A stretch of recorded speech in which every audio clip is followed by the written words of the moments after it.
여러분들 안녕하세요. 예, 반갑습니다. 떨리네요. 자, 오늘 이 시간 저와 여러분이 다음 세대, 이 시대의 언어로 소통하라라는 제목으로 말씀의 은혜를 나누겠습니다. 저는 올해 제가 담임 목회한 지는 만은 아니죠. 20년 차 되었습니다. 안 그래 보이죠? 감사합니다. 제가 담임 목회를 갑자기 하게 된 이유가 있어요. 왜 그러냐면 갑자기 저희 교회가 어디냐면 서울 망우리 공동묘지 아시죠? 예, 거기 바로 산밑인데 큰 길에서 한 500m 정도를 들어와야 교회가 있습니다. 담임 목사님이 갑자기 소천하시면서 빚을 14억, 경매를 3건, 법적인 문제를 2건을 놔두고 소천하셨습니다. 빚도 많고 어려움도 많아서 이런 교회는 안 된다고 모든 목사님들이 안 오시는 거예요. 근데 그때 제가 만 25, 아무것도 몰랐죠. 목사님들을 찾아다니면서 저희 성도님들 흩어지지만 않고 예배만 드리게 해달라고. 다들 안 된다 그러더라고요. 근데 그때 제가 아무것도 모르고, 아니 무슨 교회가 하나님이 세우지 돈이 없다고 안 되냐, 제가 하겠다 그랬습니다. 근데 여러분들이 안 믿으시겠지만 그 후에 14년 동안 한 명도 안 들어오고 한 명도 안 나갔습니다. 흔히 존버라 그러죠. 열심히 버텼습니다. 그러는 가운데 어떻게 교회가 일어설 수 있을까, 이런 고민을 하게 됐고, 이제 매일 울었어요. 그리고 그 가운데 사도행전을 보다 보니 말씀이 흥황하여지니, 말씀이면 교회가 정말 일어서 이거 믿고 그런데 왜 일어서지 않을까, 이런 고민들을 하며 여러 가지 소통에 대한 고민을 하게 되었습니다. 여러분들, 제가 잠깐 나오죠. 그래서 저희 교단에서는 우리 합동 교단이 좀 보수적이잖아요. 근데 제가 약간 망아지 같은 존재입니다. 이거저거 막 시도해보고요. 특별히 여기 계시는 우리 분들은 저를 조금씩은 겪어봤을 거예요. 제가 저희 교단 최초로 아이들 교육하는 것을 멀티미디어로 이렇게 다양한 자료로 만들어서 교육하는 것을 교단 최초로 시도를 하고 제작을 했습니다. 제가 만든 것들을 좀 잠깐 보여드릴까요? 몇 가지만 제가 소개해드리도록 하겠습니다. 자, 여러분, 제가요 2007년인가 주제가 예수님 만나기예요. 아니, 아이들을 왜 예수님 만나는 걸 가리켜? 여러분, 아이들이 예수님 만나면 뭐 할 것 같아요? 저는 놀 것 같았습니다.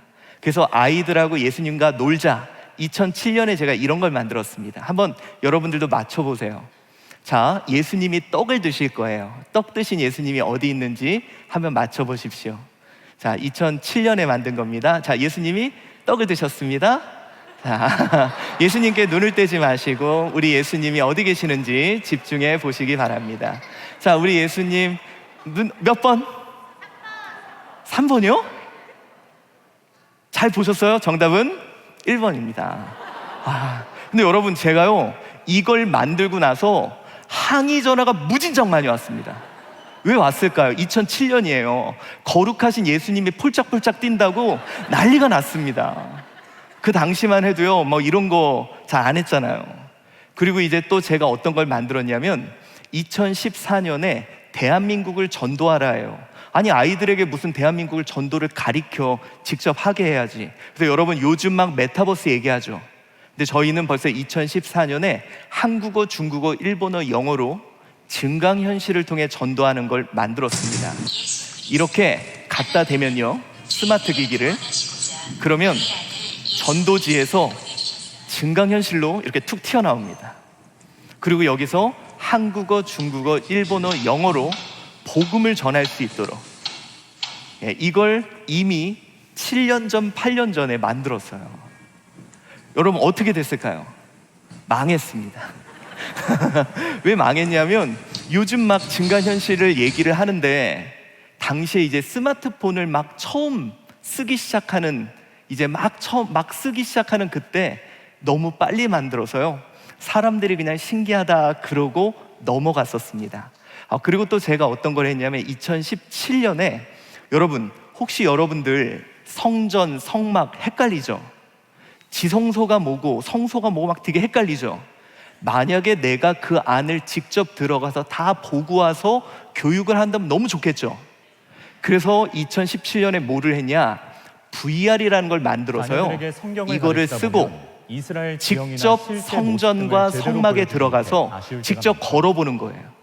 그리고 안에 들어가서 거기를 다 다녀보는 겁니다. 이걸 2017년에 요즘 막 한참 이야기가 나오는 걸 2017년에 만들었습니다. 이렇게 쓰고 VR 기기를 들어가는 들어가는 거예요. 눈을 뜨니 마치 성막 안에 그러면 성막 안에 들어가서 화면이 펼쳐집니다. 촛대가 여기 있고 원하는 대로 고개를 돌려 지성소가 여기 성막 안 있고 이곳저곳을 살펴볼 예. 수 있습니다. 이런 걸 2017년에 만들어서 어떻게 됐을까요? 망했어요.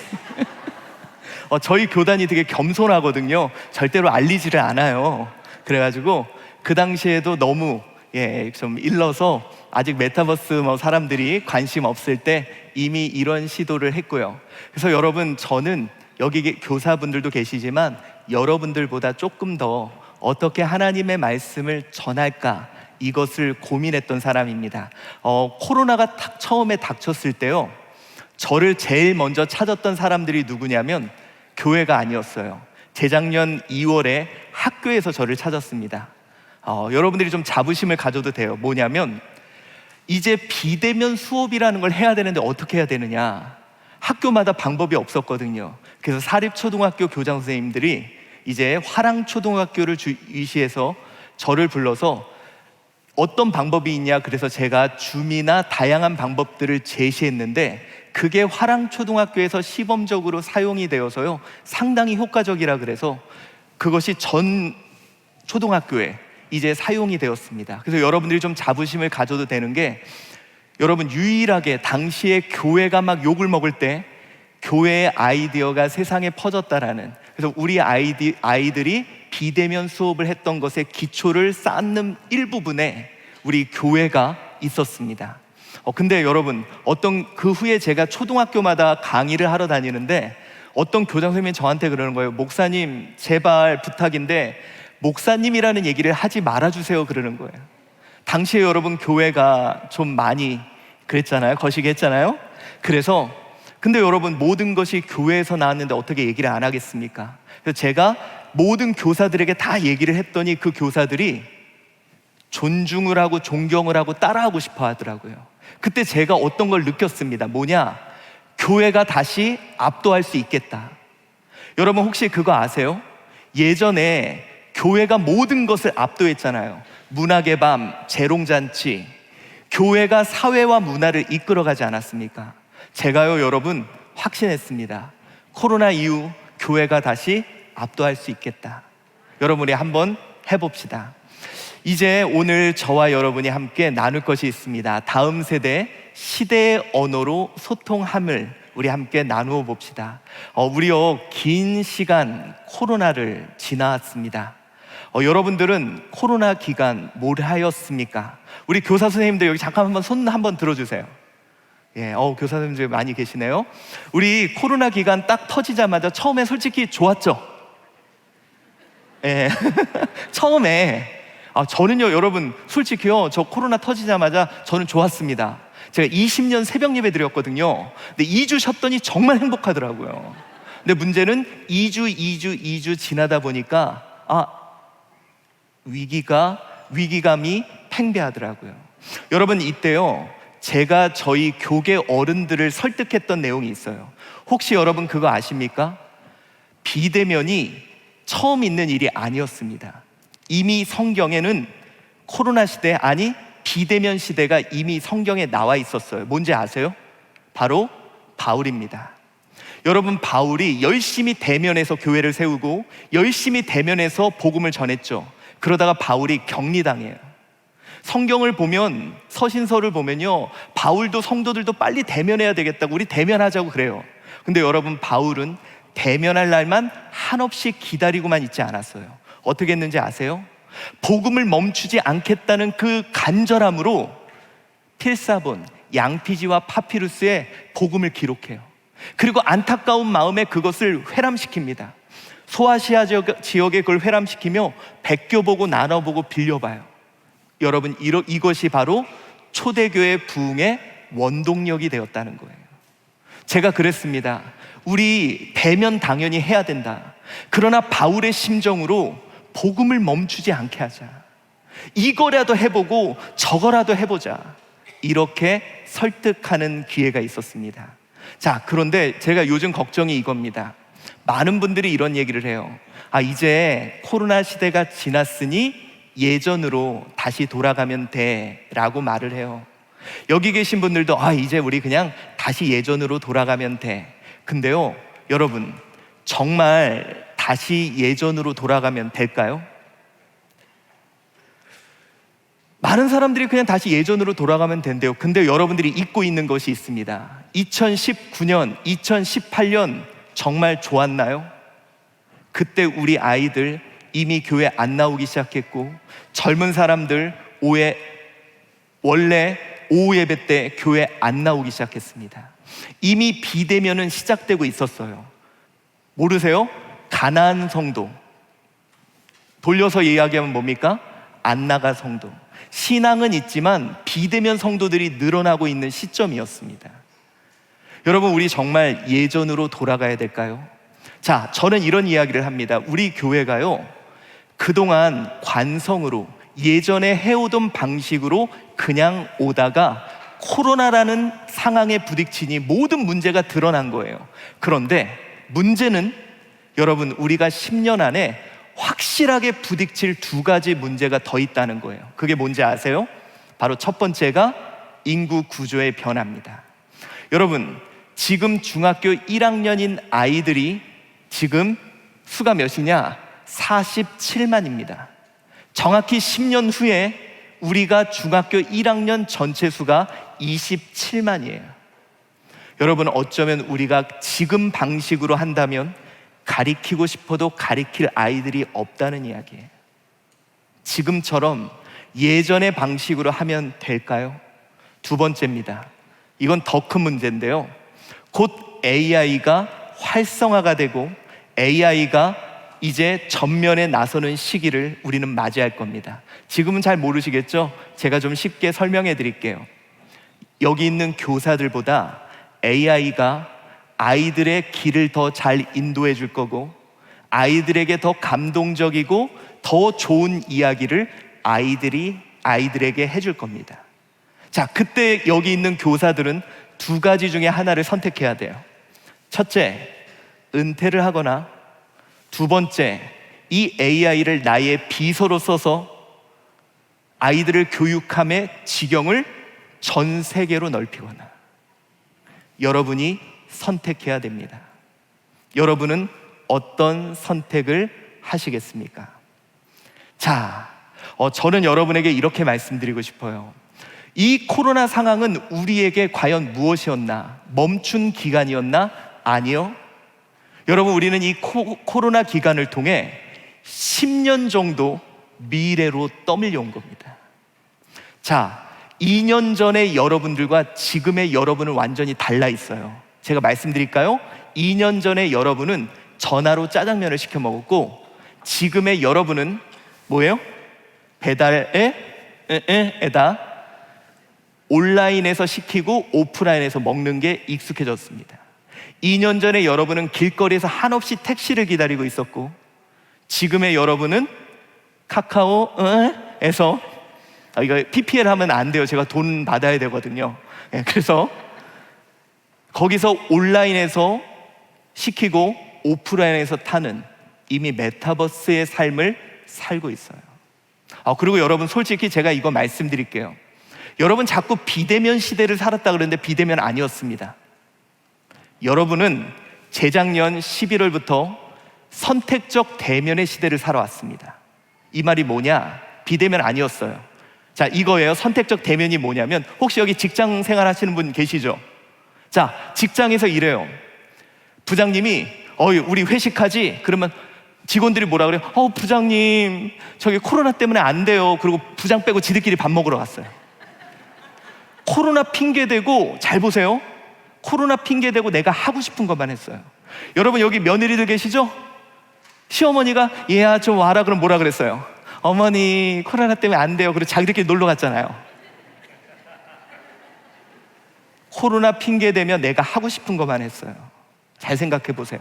여러분들 청첩장 와도요, 코로나 때문에 미안하다고 못 간다고 하면서 내가 가고 싶은 데는 다 갔습니다. 더 심각한 건 뭔지 아세요? 애들 학원은 다 보냈습니다.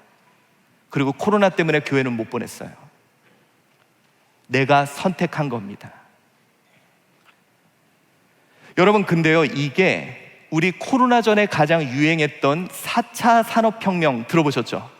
앞으로 4차 산업혁명 시대가 되면 맞춤형 컨텐츠, 내가 좋아하는 것만 하는 시대가 올 거야. 진짜 그 미래가 된 거예요. 여러분, 우리는 10년 정도 미래로 떠밀려온 겁니다. 제가 이거 말씀드릴게요.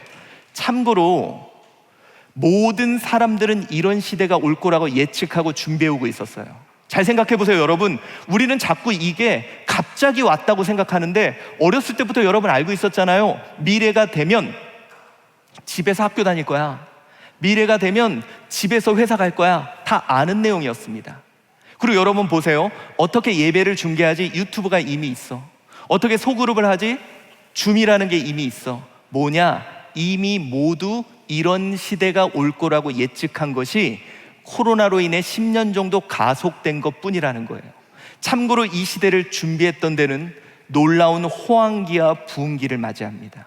대표적으로 아마존, 쿠팡, 드라이브스루 있는 음식점들. 참고로 저는요, 이런 시대가 올 거라고 저희 교회 시스템을 8년 정도 전부터 바꿨습니다. 여러분, 준비해야 됩니다. 그런데 이런 미래로 왔던 시기가 400년 전에 한 번 있었어요. 언제냐? 1620년. 청교도들이에요. 여러분, 이상하게 청교도들만 핍박을 당해요. 이상하게 그들만 주목받으면 핍박을 당합니다. 그래서 그들이 어쩔 수 없이 메이플라워를 타요. 그리고 그들이 도착한 곳이 신대륙입니다. 처음에 그곳에서 어떤 일이 벌어져요? 풍토병에 걸려 죽는 사람도 있습니다.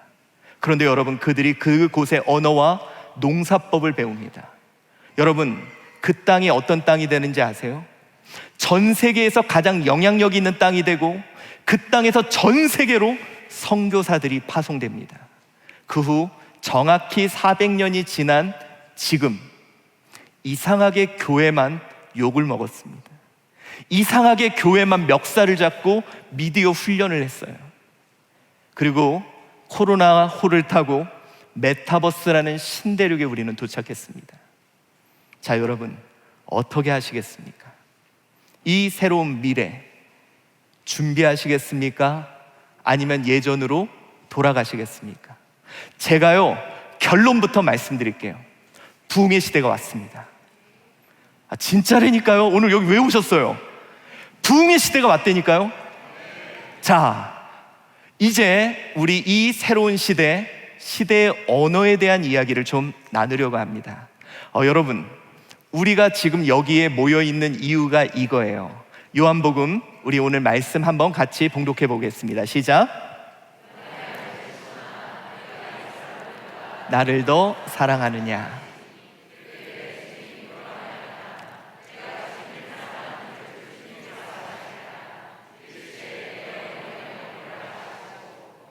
아멘. 자, 여러분, 제가 여러분께 묻겠습니다. 예수님 사랑하시죠? 정말 사랑하시죠? 여기 계신 분들 정말 주님 사랑합니다. 그런데 그분이 우리에게 부탁하신 게 있어요. 뭐예요? 내 어린 양을 먹이라. 여러분, 솔직히 여기요, 헌신하시는 분들, 우리 애들도 제대로 안 챙겨주고요. 교사들 보면요, 남편 아침에 밥도 안 차려주고 와가지고 애들 열심히 돌보고 다 해요. 근데 문제가 뭐냐? 여러분, 그거 느끼지 않았어요? 코로나 때문에 아이들에게 복음 못 전한 게 아니라, 코로나 때문에 세상에 복음 못 전한 게 아니라 그 이전부터 뭔가 이상해졌어요. 뭐냐? 나는 사랑해서 열심히 복음을 전했는데, 여러분, 우리 교사들 아이들 얼굴 보고 싶죠? 제가 반가운 거 보여드릴게요. 나는 열심히 사랑으로 복음을 전했는데, 그런데 왜? 자, 이 눈빛 반갑지 않습니까? 나를 쳐다보는 저 눈빛. 여러분, 나는요, 이 아이들 사랑해서 그냥 내 돈 들여가지고 내 열정해서 다 열심히 했는데 들어요, 안 들어요? 안 듣죠. 여러분, 여기 세상에 열심히 세상을 향해서 복음 전하고 막 전도지 갖다 주고 저 영혼 사랑해서 했는데 그 영혼들이 알아줘요, 몰라줘요? 몰라줘요. 자, 여러분, 어느 때부터 열심히 전했는데 안 듣기 시작했다는 거예요? 코로나 이전부터. 자, 도대체 왜, 뭐가 문제냐는 거예요. 여러분, 제가 퀴즈 한번 내볼게요. 전달이라는 말은 두 가지 말이 합성어입니다. 열심히 전한 게 도달돼야 돼요. 그렇다면 열심히 전했는데 도달되지 않은 사랑을 세 글자라면 뭐라 그럴까요? 마치 이런 선물 드릴게요. 자, 열심히 전했는데 도달되지 않는 사랑을 세 글자라면 짝사랑. 여러분, 여기 계신 교사들, 또 여기 계신 모든 성도들이 지금 느끼고 있는 감정이 그거예요. 그래, 내가 내 시간, 내 열정, 내 모든 걸 바쳐서 열심히 전했는데 몰라줘. 언젠간 알아줄 거야. 나 계속 전할 거야. 그런데 땡, 틀렸습니다. 열심히 전했는데 도달되지 않는 사랑을 세 글자라면 스토킹이라 그래요.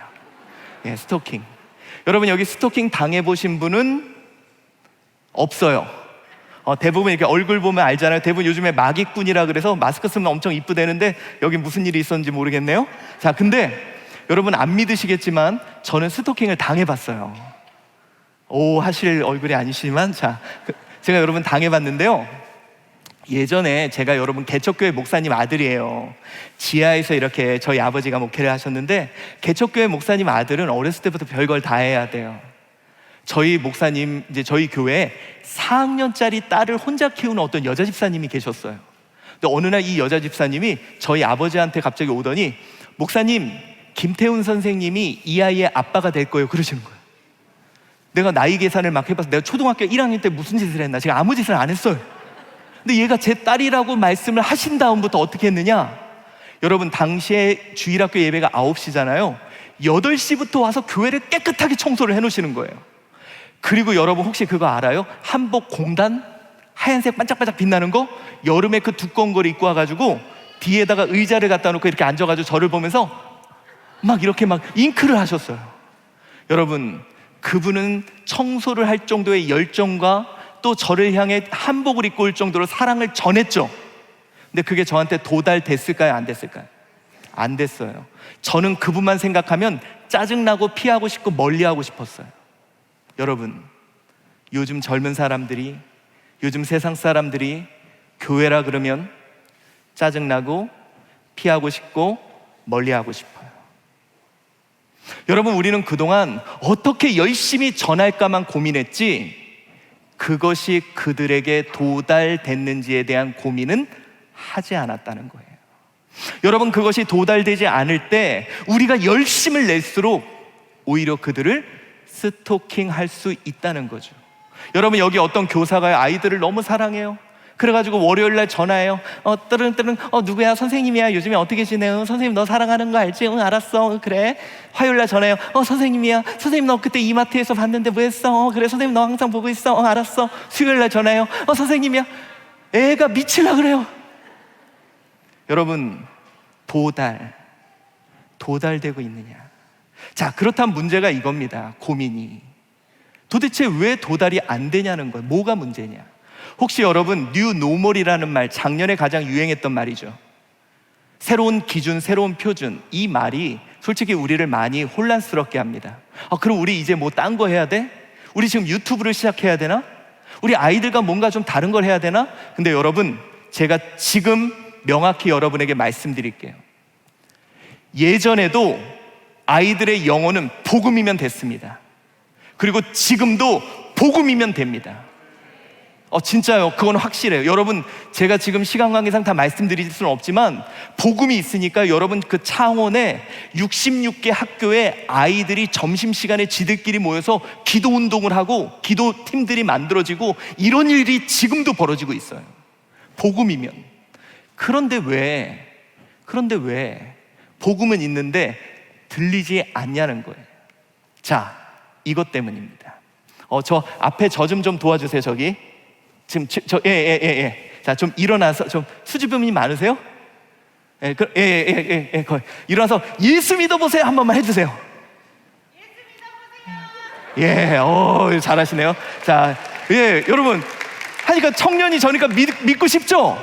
그런데 여기 있는 모든 사람들이 프랑스 파리 사람들이에요. 프랑스어로 대화하고 프랑스어로 소통하고 프랑스어밖에 못 알아들어요. 자, 한번 예수 믿어보세요. 한번 해주세요. 파리바게뜨. 예, 파리바게뜨. 봐봐 여러분, 이거예요. 내가 아는 건 파리바게뜨밖에 없어요. 자, 여러분, 선교사님들은 복음을 전하는 사람들입니다. 언어가 다른 곳에서 가서 예수 믿으세요부터 안 하고요, 그 나라에서 소통되는 언어를 최소한 5년은 배우고 훈련하고 연습해요. 저는 여러분에게 묻고 싶은 게 그거예요. 솔직히 우리 남편하고도 소통이 안 되거든요. 우리 애들하고도 소통이 안 되거든요. 그런데 나는 복음을 전하겠다고 나서는데 이 시대에 소통되는 언어를 5일? 아니 5시간만이라도 배우고 훈련하고 연습해 본 적 있냐는 거예요. 자, 여러분 이거 생각해 봅시다. 이제 우리 수원제일교회가 우리 목사님이 여러분들 다 저기 프랑스 파리 데리고 갈 거예요. 할렐루야? 예, 이제 우리 갈 거예요. 그래서 우리가 막 프랑스 파리를 막 갔어. 어머, 여기 세상에 막 호텔이 너무 좋아, 여기 막 음식점도 너무 좋아, 막 다 시설도 좋아, 막 다 좋아요. 그렇다고 여러분들이 열심히 막 쫓아다닐 사람 아니잖아요. 혼자 꼬꼬꼬 막 이러고 다닐 거 아니에요. 그러다가 다른 사람들이 버스 타고 다 가버렸어. 나 혼자 에펠탑 앞에 딱 서 있어요. 아는 사람이 아무도 없고 말이 통하는 사람이 없어. 그 순간 그 자리는 뭐가 될까요? 프랑스 파리? 아니요, 지옥이 되는 거예요. 여러분, 소통이 안 되는 순간 사람은 지옥을 경험합니다. 요즘요, 교회 엄청 좋아졌어요. 영상시설, 음향시설, 난방, 온방 엄청 좋아졌거든요. 근데 희한합니다. 젊은 사람들은 교회가 지옥 같대요. 자꾸 사람들이 교회 지옥 같대요. 더 심각한 건 뭔지 아세요? 여기 있는 목회자들도 교회가 지옥 같아요. 제가 가끔 저희 어머니한테 엄마 나 교회 안 갈래. 그럼 저희 어머니가 야, 그래도 네가 담임 목사인데 교회는 가야지. 저한테. 여러분, 이게 진짜 소통이 안 되면요 지옥 같아요. 자, 여러분, 왜 여러분들이 코로나 기간 지옥 같았는지 아세요? 소통이 안 돼서 그런 거예요. 참고로 저희 교회는 8년 전부터 준비했다고 그랬잖아요. 저희 교회는 이 기간 정말 재밌게 보냈거든요. 소통이 문제예요. 소통의 언어가 달라진 거예요. 여러분, 복음은 문제가 없습니다. 지금도 복음이면 되고 복음은 압도해요. 그렇다면 그 언어, 오늘 그 언어에 대한 이야기를 하려고 합니다. 자, 그 언어를 이야기하기에 앞서 미디어에 대한 이야기를 좀 하려고 합니다. 자, 제가 이제 우리 수원제일교회 정말 제가 우리 목사님 너무 존경하고 우리 이 전통 있는 교회 이제 여러분을 통해 새 일이 시작될 겁니다. 자, 그런데 미디어를 통해 복음을 전하는 일에 대해 여러분은 어떻게 생각하시나요? 세 가지 중에 하나를 꼭 손을 들어 표해 주시기 바랍니다. 1번, 복음을 전함에 있어 미디어는 적극 활용해야 된다. 1번, 복음을 전함에 있어 미디어는 사용하면 안 된다. 2번, 복음을 전함에 있어 미디어는 사용하되 조심해서 사용해야 된다. 3번, 여러분들은 어떤 의견을 갖고 계십니까? 손을 들어 표해 주세요. 1번, 미디어는 적극적으로 활용해야 된다. 손 내려주시고요. 미디어는 사용하면 안 된다. 없으시네요. 코로나 이후에 없어졌고요. 3번, 미디어는 사용하되 조심해서 사용해야 된다. 우리 아직 3번이 여기 많습니다. 자, 손 내려주시고요. 자, 많은 사람들이 미디어를 뭐라고 생각하냐면 컴퓨터, 영상, 동영상 뭐 이런 걸 미디어라 그래요. 그런데 여러분, 미디어가 정확히 뭐냐? 참고로 저는 저기 서강대학교 언론대학원에서 커뮤니케이션을 전공했습니다. 오늘 강의는 야매가 아니라 그래서 여러분 도움이 됐으면 좋겠습니다. 자, 미디어가 정확히 뭐냐면 이거예요. 내 마음과 생각과 뜻과 사상을 전달하는 모든 수단을 미디어라고 합니다. 다시 말씀드릴게요. 내 마음에 있는, 사람이 마음에 뭔가 품잖아요. 마음과 생각과 뜻과 사상을 전달하는 모든 수단을 미디어라 그래요. 다시 말해, 말, 표정, 몸짓, 그림, 영상, 음향, 조명, 이 모든 것을 미디어라 그래요. 자, 그런데 이 미디어 중에 말은, 우리는 그동안 복음을 말로 전했죠. 말은 몇 퍼센트 정도 차지한다고 생각하십니까? 한번 손을 들어 표현해 주세요. 100% 중에 몇 퍼센트? 50%, 50%, 30%, 40%. 정답은 7%입니다. 놀랍죠? 말은 커뮤니케이션의 7%고 그 외에 93%는 다른 것을 통해 소통된다는 거예요. 안 믿어지시죠? 저를 한번 잘 봐주시기 바랍니다. 자, 한번 저를 보세요. 여러분, 제가 오늘 이 자리에 이렇게 서서 여러분에게 말씀을 전하는데요, 정말 존경하는 우리 김근영 목사님하고 이렇게 말씀을 전하니까 제가 오늘 너무 마음이 편하고 가족 같은 분위기에서 말씀을 전하니까 너무 마음이 편안한 것 같습니다. 여러분, 제가 편안해 보여요? 안 편안해 보여요? 안 편안해 보이죠? 봐봐요. 말은 편안하고 하는데 제 몸의 제스처는 불편하다는 메시지가 더 크다는 거예요. 자, 여러분, 여기 교사들 중에 이런 사람이 있어요. 막 이렇게 어디 가다가 우리 교사들 젊은 사람들 많잖아요. 막 홍대 가가지고 막 열심히 밤에 달리고 막 새벽에 비둘기 모이 주고 막 확 해가지고 막 이런 거 막 찍어서 올리거든요. 그거 애들 다 이거 눈팅해서 보고 있어요. 그거 보면서 뭐라 그래요? 우리 선생님 열심히 달리셨네? 하고 메시지를 받아요. 주일날 교회 왔어. 선생님이 얘들아 너희들 주일 열심히 준비해야지. 그럼 뭐라 그래요? 너는 어제 달리셨잖아요. 다른 메시지를 받는 거예요. 여러분, 우리는 누굴까요? 특별히 여기 교사, 아니 여기 있는 성도, 우리 모두는 뭐 하는 사람이죠? 하나님의 마음과 생각과 뜻을 전하는 자들이죠. 결국 우리가 미디어입니다. 우리는 미디어 활용 능력을 갖춰야 된다는 거예요. 자, 그런데 제가 여기서 하나 더 나가서 여러분들이 이제 더 놀라실 거예요. 그동안 성경은 아까 제가 그랬죠. 우리가 그동안 한국에서 복음을 전하다가 한마디로 프랑스가 돼서 잘 언어가 달라졌다. 그런데 우리가 언어는 어떻게 달라지냐? 미디어 환경에 따라 달라집니다. 자, 보세요 여러분. 구석기, 신석기, 청동기, 철기, 어떤 도구에 따라 세상이 달라졌죠. 그것처럼 우리가 소통의 주된 도구에 따라 세상이 달라집니다. 자, 이거 보세요. 우리 한 번만 선생님 저 더 도와주세요. 자, 레위기 3장 17절 시작. 몰라요. 자, 여러분, 옛날에는 하나님 말씀을 감사합니다.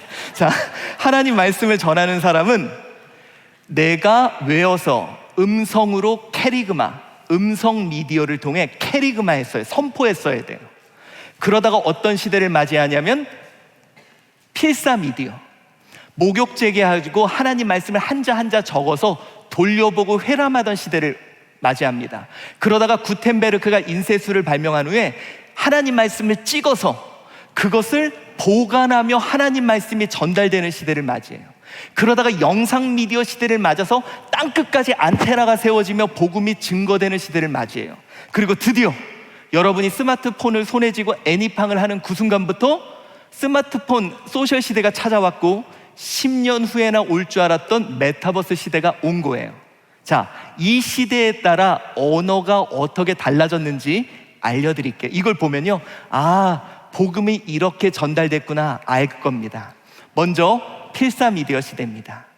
이게 뭐냐면요, 여러분 보세요. 성경 66권을 손으로 다 기록해서 가질라 그래. 그럼 지금 돈으로 10억 정도의 돈이 필요했대요. 제가 이거는 꼭 강의 가서 물어보는 건데 혹시 여기에 현금 10억 정도 갖고 계시는 분 손 좀 들어주세요. 제가 좀 친하고 싶어서 그래요. 없으세요? 빚이 10억 있으시다고요? 봐봐요 여러분, 우리도 없잖아요. 당시에 초대교회 시대, 중세 시대 누가 가졌겠어요? 그렇죠? 이 정보와 지식을 갖고 있는 사람, 그걸 에토스, 권위라 그래요. 갖고 있는 사람이 그래 그럼 무조건 네 하는 것이 최고의 복음 소통 방법이었어요. 자, 여러분, 이걸 우리들도 썼어요. 혹시 정말 죄송하지만 여기 60대 이상이신 분, 60세 이상이신 분 잠시만 손을 들어주세요. 죄송합니다. 여기 지금 여기 계신 분들 기억하시죠? 어렸을 때 그 손편지 많이 써보셨죠? 받아보신 건 별로 없고 많이 써보셨잖아요. 그래서 많이 쓰다 보니까 우리 이분들이 교육받을 때 뭐였냐? 이거였어요. 어떻게 복음을 전했냐면 이렇게 전하셨습니다. 야, 어른이 하라면 해. 야, 목사님이 하라면 해. 여러분, 이게 잘못됐다는 게 아니라 이게 당시에는 최고의 복음 소통 방법이었어요. 이걸로 부흥하는 교회가 한국에 나타났습니다. 어딘지 아세요? 저기 서울 여의도에 이 목사님의 영적 권위에 모두가 순종하며 불러 하면서 부흥했던 교회. 여의도? 예. 자, 이러다가 어떤 시대를 맞이했냐? 인쇄 미디어 시대를 맞이했어요. 이제는 없었는데 찍어가지고 한 권씩을 다 줬어. 근데 여러분, 줬는데 그걸 들여다봐도 알아요, 몰라요? 모르죠. 그러니까 로고스, 누군가가 논리적으로 이게 옳은 거야 라며 설명하고 설득하는 방법으로 복음이 전달되기 시작한 거예요. 여기 죄송하지만 40대 50대 분들 잠시만 손을 들어주세요.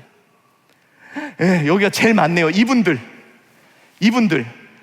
그거예요. 어른들이 야, 어른이 하라면 해. 그럼 뭐라 그래요? 왜 무조건 하라면 해? 옳은 걸 해야지. 그리고 여러분, 이 밑에 세대를 향해 어때요? 얘들아, 이게 옳은 거야. 끊임없이 가르쳐주고 끊임없이 설명하고 끊임없이 이야기해요. 그래서 여러분, 영국 BBC에서 한국에 이 단어가 있다고 소개한 적이 있습니다. 뭘까요? 꼰대. 40, 50대들 꼰대. 엄청 그냥 가리키고 들을 때까지 그냥 얘기하고. 근데 여러분, 이 언어로 부흥하는 교회가 한국에 처음으로 나타나기 시작했습니다. 처음으로 평신도를 깨운다 그러면서 평신도들에게 복음을 설명하고 설득하고 가리키며 제자 훈련을 하면서 부흥하기 시작한 교회. 어디예요? 사랑교회. 그렇죠? 자, 그러다가 어떤 시대를 맞이했냐? 영상 미디어 시대를 맞이해요. 이 영상 미디어 시대의 특징이 뭔지 아세요? 정보의 양이 갑자기 많아지는 거예요. 여러분, 정보의 양이 갑자기 많아지니까 사람들이 하나하나 설명 설득을 듣기 싫어. 자, 그래서 어떻게 하느냐? 파토스, 전체의 이미지와 느낌, 감성으로 소통하기 시작하는 겁니다. 자, 제가 여러분 재밌는 거 하나 보여줄게요. 여러분들이 안 믿으실까봐. 여기 계시는 분들 책 많이 읽으셨어요? 작년 2021년 나는 책을 5권 이상 읽었다 하시는 분 손 들어보세요. 제가 좀 깎아줄게요. 책을 3권 이상 읽었다 하시는 분 손 들어보세요. 생명의 삶 손 내리세요. 싹 내려갔어요. 없어요. 자, 여러분, 이렇게 우리 책을 안 읽어요. 근데 희한한 게 뭔지 아세요? 이렇게 책을 안 읽는데 아는 게 많고 얘기할 게 많아. 그렇죠? 그게 더 놀랍죠. 왜 그러냐? 인쇄 미디어, 책을 통해 얻는 정보의 양보다 영상 미디어를 통해 얻는 정보의 양이 최소 1000배 이상 많대요. 그러다 보니까 사람들이 하나하나 설명 설득이 싫고 전체의 이미지와 느낌, 감성으로 소통하기 시작하는 겁니다. 여기 죄송하지만 20대, 30대들 좀 손을 들어주세요. 오, 이거 많네요. 이분들은 여러분, 제가 신학적인 용어를 좀 써도 될까요? 들어쳐 드시지를 않는 분들. 제가 험한 말 해서 잘 안 들으세요, 이분들은. 그쵸? 여러분 느끼시죠? 근데 여러분, 이분들은 잘 안 듣는데 대신에 이분들이 심장이 한번 뛰면 못할 일이 없어요. 이분들이 한번 심장이 뛰면 나라도 바꾸려고 그러고, 이 사람들이 심장이 한번 뛰면 여러분 2002 월드컵 보세요. 밤새도록 나가서 펄펄 뛰면서 나라를 위해 뛰었던 사람들이 이 사람들입니다. 그런데 문제는 교회에 오면 심장 뛸 일이 없대. 자꾸 꼰대들이 이게 옳다고 말만 해. 보여주고 느끼게 해달라는 거예요. 어떤 분이 그럴 거예요. 목사님, 복음을 설명하고 설득해야지 무슨 보여주고 느끼게 합니까? 라고 한다면 제가 이 이야기를 하나 해드릴게요.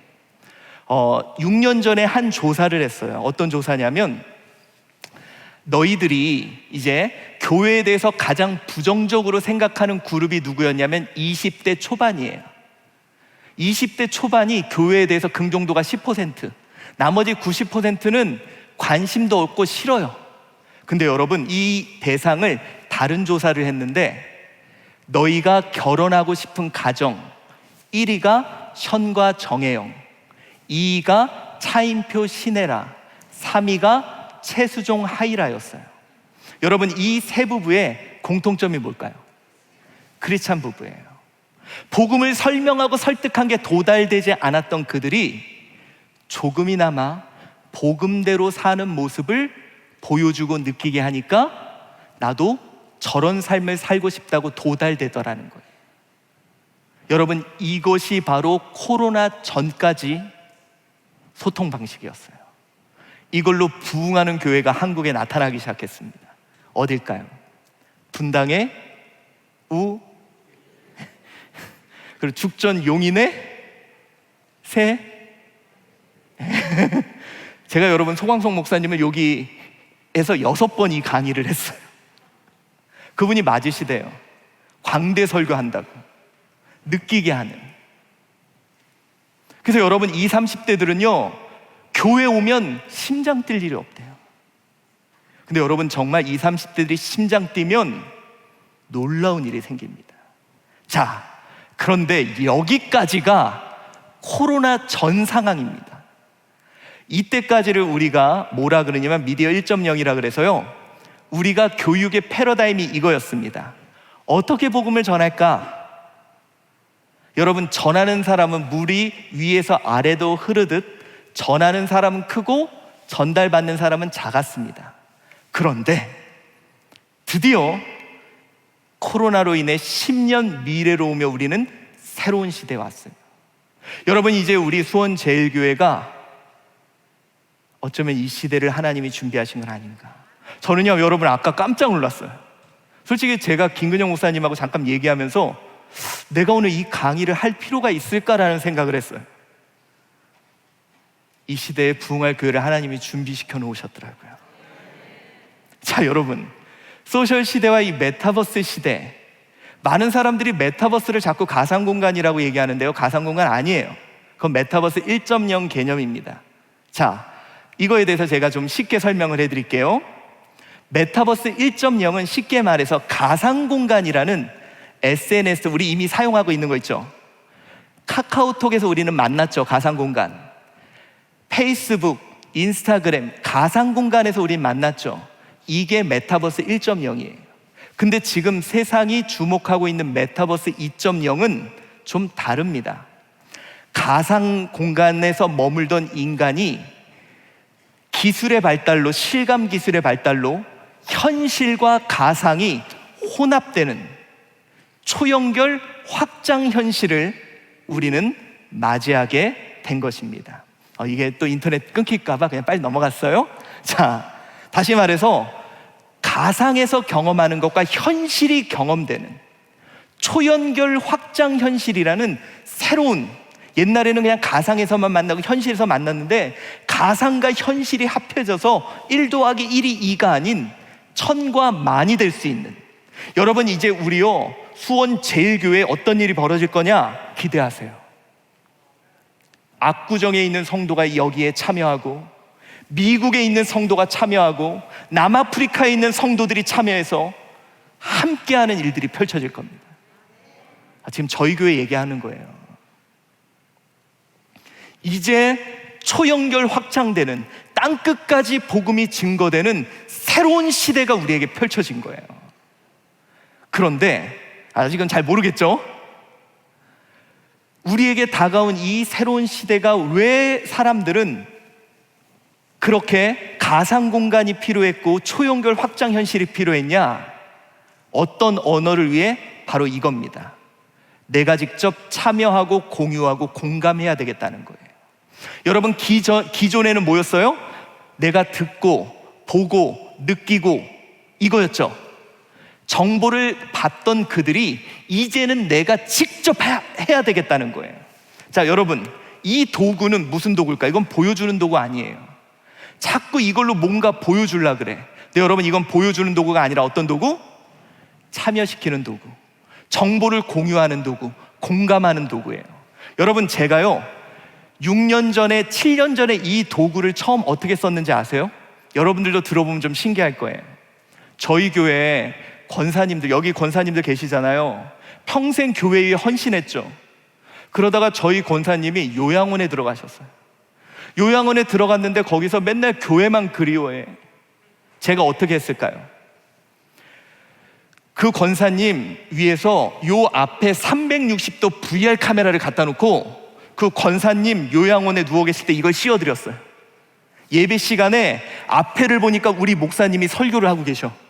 옆에와 뒤를 보면 나랑 신앙생활 했던 다 모든 사람들이 같이 그 자리에 있어. 가상으로라도 그 자리에 참여하게. 이게 그런 용도로 쓰는 거예요. 여러분, 혹시 우리 교회에 코로나 기간 동안 비대면이 있고 풀렸을 때 돌아왔던 성도가 있고 안 돌아온 성도가 있죠. 기준이 뭔지 아세요? 기준? 누구는 돌아왔고 누구는 안 돌아왔을까? 교회 일에 어떤 일이건 참여했던 사람들은 돌아왔습니다. 참여하지 않았던 사람들은 안 돌아왔습니다. 그럼 우리는 코로나 기간 동안 이거 갖고 뭘 했어야 돼요? 참여시켰어야 되는 거죠. 여러분, 메타버스라는 건 결국 뭐냐? 왜 그 공간이 필요하고 이 시간과 공간을 초월한 그런 장소가 필요하냐? 이제는 우리가 직접 참여하고 정보를 직접 공유하고 직접 공감해야 되겠다는 소통의 방식이 달라진 거예요. 자, 여러분, 안 믿으시면 제가 이렇게 얘기를 해드릴게요. 자, 이거 보세요. 필사 미디어 시대는 어른이 하라면 무조건 했죠. 인쇄 미디어 시대는 옳은 거라면 참고 했죠. 영상 미디어 시대는 느낌은 했죠. 근데 여러분, 이 시대는 어떤 시대인지 아세요? 내가 모르고 참여 안 하면 무조건 반대합니다. 그런데 내가 참여하면 무조건 지지합니다. 이게 바로 새로운 시대의 언어 환경이 시작된 거예요. 여러분, 이제 우리 아이들에게 어떻게 복음을 전할까를 고민하는 시대가 아니라 새로운 환경이 시작됐습니다. 뭐라고요? 어떻게 복음에 참여시킬까? 여러분, 아까 제가 이 말씀 드렸죠. 열심히 전한 게 뭐가 돼야 된다? 도달. 사람은 정보가 도달되는 기간이 5군데가 있습니다. 이게 뭘까요? 시각, 청각, 후각, 미각, 촉각. 그리고 여자분들이 있는 거 당신 뭐하고 돌아다니는지 다 알아. 육감. 네, 육감은 제외하고 이 5감 중에 가장 오래 기억에 남는 게 뭘까요? 미각 땡, 시각 땡, 청각. 그러니까 맨날 말만 하는 거예요. 후각이래요. 여러분, 여기 여자분들 많으시지만 여자분들만 교회 오빠가 있었던 거 아니에요. 여기 남자분들 기억나시죠? 교회 누나. 어렸을 때 항상 교회 누나들 보면 머리 이렇게 생머리에 원피스 입고 애들한테 얘들아 그러면서 지나다니면서 머리에서 담배 냄새 나는 누나들이 있었잖아요. 어느 날 이렇게 버스를 타고 딱 가는데 어떤 여인이 싹 지나가면서 그 누나 샴푸 냄새 나면서 그 누나가 떠오른 적이 갑자기 저만 나쁜 놈인데. 자, 근데 여러분 잘 보세요. 이거 봄 냄새네. 희한하게 맡으면 기억이 나요. 이거 우리 고향 냄새네. 맡으면 기억에 나요. 자, 여러분, 왜 제가 이 말씀을 드렸냐? 그들이 참여해서 한번 맛보고 만지고 느끼고 경험하면 복음은 압도합니다. 제 이야기를 좀 해드릴게요. 저는 개척교회 목사님 아들입니다. 아까도 말했듯이 이제 저희 아버님이 갑자기 소천을 하시면서 빚을 이렇게 남겨놓으시고 저는 목사가 되려고 생각을 안 했어요. 여러분 그거 아시죠? 개척교회 목사님 아들은 착해야 돼요. 저 봐도 별로 안 착한 것 같죠? 막 말도 험하게 하고. 원래 제가 별로 안 착해요. 그리고 목사님 하고 싶은 생각이 전혀 없었어요. 제가 어디에서 살았냐면 지금 막 땀이 나는 이유가 지하 25평에 사택이 없고 지하 거기서 칸막이를 쳐놓고 살았어요. 보일러 있는 데서 한 번도 못 살아봤습니다. 왜냐하면 저희 아버지가 목사는 그렇게 살아야 된다고. 말은 그렇게 하지만 돈이 없었어요. 근데 여러분 그거 있잖아요. 애들이 들어와서 내 물건을 가져가. 그럼 내가 야 그거 내 거야 그러고 가져와요. 그럼 이놈의 새끼가 지네 엄마한테 말해가지고 얘네 엄마가 뭐라 그러냐면 교회 나간다고. 여러분 개척교회에서 성도 하나 나가면요 재정의 4분의 1이 나가는 거예요. 그러니까 다 저한테 저희 어머니가 뭐라 그래요. 태훈아 너가 잘못했다 그래. 태훈아 항상 웃고 다녀. 태훈아, 너가 더 열심히 해야 돼. 그러니까 착하지도 않은 애가 착한 척을 하며 그렇게 살아왔어요. 저희 아버지 얘기를 해드릴게요. 저는 저희 아버지 별로 안 좋아합니다. 왜냐하면 맨날 성경만 보고 맨날 기도만 하고, 저희 어머니는 파출부 나가고 돌아와서 조금 우리 밥 차려주고 또 저녁에 그릇 닦으러 나가고, 저희 아버지 되게 싫어했거든요. 근데 저희 아버지 정말 성도들을 위해서 맨날 기도하다가 40일 금식 기도 맨날 하고, 그러다가 간경화가 왔어요. 여러분, 간경화 말기가 되면 어떻게 되는지 아세요? 사람이 온몸이 새카매지고 복수가 이렇게 차는데 배가 튼 것 여러분, 배가 텄다는 거, 아이 가졌을 때. 병원에 2군데를 갔습니다. 연대 세브란스 병원하고 또 거기서 3개월밖에 못 사신다고. 그리고 저희 아버지가 주일날 얘기를 합니다. 여러분, 제가 3개월 후에 천국에 가게 됐습니다. 그래도 우리 그때까지 신앙생활 열심히 해요. 그랬는데 다음 주에 성도들 절반이 교회를 떠났습니다. 왜냐하면 제가 중학교 1학년, 저희 형이 중3, 누나가 고3, 애들만 남잖아요. 감당하기가 어려우셨나 봐요, 제 개척교회에서. 그래도 저희 아버지는, 목사는 말씀 전하다 하나님 품에 가야 된다고 설교하다가 쓰러지고, 또 일어나서 설교하다 쓰러지고, 그러다가 12월 24일 날 저희 아버지가 또 그렇게 설교하다 쓰러지고, 또 일어나서 설교하다 쓰러지고, 그리고 그 칸막이 있는 방에 있고, 저희는 정말 간절히 기도했어요. 그런데 저희 아버지가 그 방에서 누워 계시면서 하나님께 간절히 기도한 내용이 있어요. 제가 다 아는 말씀 못 드리고 이거였어요. 하나님, 저 주님만 위해 살겠으니 저 좀 살려주세요. 내 삶을 주님께 다 드리겠습니다. 근데 여러분, 정말 하나님 살아계세요. 제가 결론부터 얘기하냐면, 저희 아버지가 주님 저 10년만 살게 해주세요 그랬는데, 결론부터 얘기하면 딱 그날부터 치유돼서 10년 되는 날 소천하셨어요. 이게 아멘이 아니에요. 여러분, 기도할 때는 크게 하셔야 돼요. 그때 30년 그랬으면 30년인데 10년 그래서 10년이에요. 여러분, 그런 거 있잖아요. 왜 우리 애들이 공부도 못하고 애들이 비리비리 할까? 여러분, 어렸을 때 뭐라고 기도했어요? 하나님, 아프지만 않게 해주세요. 그러니까 애들이 아프지만 않잖아요, 요즘에. 이거 농담입니다. 근데 아무튼 진짜 저희 아버지가, 제가 그 병원에 따라가서 그 의사 선생님 했던 얘기를 들은 적이 있는데 이랬어요. 간이 멈추는 건 이해가 되는데 좋아지는 건 내가 오진을 했거나 기적입니다 라고 그분이 얘기하더라고요. 근데 문제가 뭐냐, 1달이 지나고 2달이 지나도 성도들이 안 돌아오는 거예요. 근데 여러분, 2달째에, 제가 그때 중학교 1학년이었거든요. 제가 저희 아빠한테 가서 이랬어요. 아빠, 교회가 이렇게 어려우면 목사님은 금식 기도해야 되는 거 아니야? 저희 아버지가 그 말을 듣고 그 몸을 가지고 강남 금식기도원으로 40일 금식기도를 들어갔어요. 근데 여러분, 그렇게 들어가 있는데 아빠가 보고 싶잖아요. 옛날에 강남교회에서 공짜로 가는 버스가 있었거든요. 한 30일 정도 됐을까? 아빠 보러 간다고 교복 입고 그 버스 타고 이렇게 갔어요. 근데 엄마가 전화를 했나 봐요. 이렇게 정류장에 기다리고 계신 전 못 알아봤어요. 까만 해골이 지팡이 짚고 기다리고 있는 거예요. 그러면서 손을 내려오자마자 저를 아무 말도 안 하고 손을 딱 잡더니 저를 어디를 데려갔을까요? 식당. 그 식당에서 밥을 1인분을 시켜서 먹으래요. 근데 그때 아빠 몸에서 나는 냄새, 식당 냄새, 저는 잊은 줄 알았어요. 근데 그분이 빚을 14억, 경매를 3건, 법적인 문제를 2건을 놔두고 소천하셨어요. 평생 봉고차만 타고 다니시다가. 사람들이 그러더라고요. 김용도 목사 목회 실패했다고. 그래서 제가 아무것도 모르고 제가 하겠다고. 근데 여러분, 아까 제가 그랬죠. 14년 동안 성도들이 30명에서 아무도 안 나가고 아무도 안 들어왔어요. 버티는 게 너무 힘들더라고요. 여러분, 제가요, 원래 제가 말을 되게 잘하거든요. 근데 유일하게 못하는 게 절대로 성도님들하고 1대1로 밥을 못 먹어요.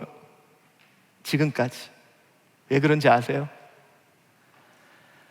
처음에 이제 막 목회를 시작하려고 그러는데 어떤 분이 전도사님 저희가 밥 사드릴게요. 알겠습니다. 그리고 밥을 먹는데 밥 다 먹고 나더니 저희 교회가 힘들어요. 나갈게요. 나가시더라고요. 다음날 누가 밥 사준대. 예. 밥을 또 먹었는데 밥 다 먹고 나더니 저희도 힘들어요. 나갈게요. 그러시더라고요. 여러분 2주 동안 5가정이 밥 사주고 나갔어요. 그 다음부터 지금 20년 됐는데 아무도 밥 안 먹어요. 그러니까 여러분 제발 우리 목사님한테 목사님 좀 봐요 이러지 마세요. 제가 그러면 봐요. 왜냐하면 이거 때문에 꼭 말씀 좀 해주세요. 제가 너무 힘들었어요. 그래서 여러분 진짜 어느 정도까지였냐면 내일이 경매야. 방법이 없어. 제가 제 신장을 팔라고 지하철에서 전화번호 적어와가지고 들었다 놨다 들었다 놨다. 내 신장 팔면 우리 성도들 안 헤어질 수 있어. 그렇게 하면서 버텨왔거든요. 전도했다고 저희 사택에 들어와서 칼부림하고 너무 힘들었어요. 그래서 저는요 버텨왔는데 어느 순간 이런 게 있어요.